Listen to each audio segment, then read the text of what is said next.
هذه هي أسرع ضربة قاضية على الإطلاق. صقر الانقضاض، سيد السماء بسرعة فائقة.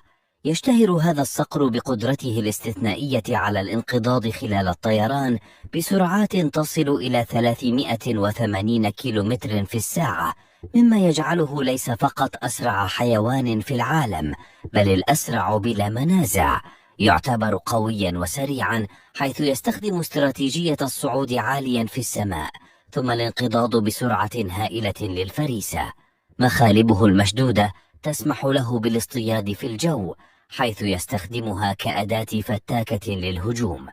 يقضي على فريسته بقوة اصطدام لا مثيل لها، حيث يتجنب النسور الضخمة التورط في صراع معه. صقر الانقضاض، فنان السماء، يحكم سماءه بسرعته الجبارة وقوته الهائلة، ويظل تحديا لكل مخلوق يجرؤ على التحدي في سمائه.